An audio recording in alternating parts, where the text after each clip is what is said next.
Former US Deputy Secretary of State Kurt Campbell has called the India-US relationship the most important partnership for Washington in the 21st century.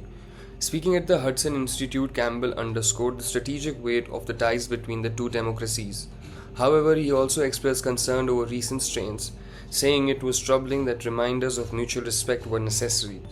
Campbell highlighted the strength of people-to-people ties, especially the Indian diaspora's rapid mobilization during the COVID-19 crisis. We have to have a reminder around mutual respect. I wouldn't have thought that the U.S.-India relationship would ever come to this point, but I acknowledge that we're here, and I do believe that as a foundational principle, it's of critical importance. Just a couple of the other comments before some recommendations as we go forward. On the just the element of both the diaspora and the people-to-people relationship, there are occasionally moments where the depth of that is brought into full view in ways that perhaps you don't even understand, even if you're focusing on a regular basis on the relationship. For me, it was actually during COVID when the dynamics shifted very rapidly in India. The U.S. government as an institution, as is often the case, was slow, didn't really actually know how to respond, and it was a number of people in this audience, Nisha's here, others, who activated contacts in the business community and in the diaspora communities across the United States. I have never seen, and it has hardly been documented, the most massive, rapid accumulation of humanitarian medical products that was shipped literally on a moment's notice to India. The most dramatic supply of its kind done in the private sector of modern times. Remarkably little attention, but incredible. And the depth of that, I think, is something that we have to keep in mind.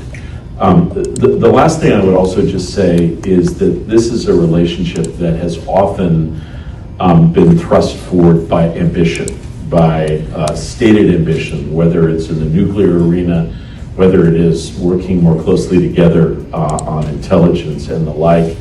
I do want to say a word. I am troubled by what we've seen over the last year, but we have to acknowledge during the first Trump administration, it was the decision by key players in the administration to provide on an urgent basis information, intelligence, and others to Indian friends at a moment of real peril along the border of the line of actual control, and tremendous respect to friends and colleagues like Matt Pottinger, who made those decisions at that time.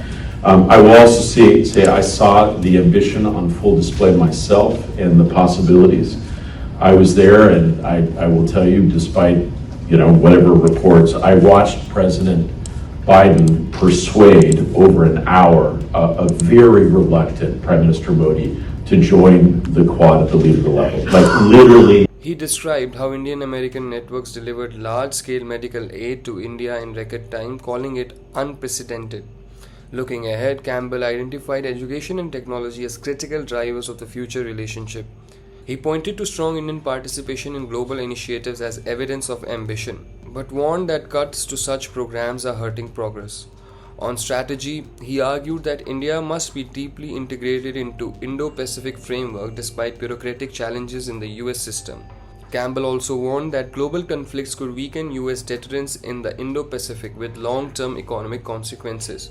Despite challenges, he said the structural foundation of India-US ties remains strong and called for deeper engagement going forward.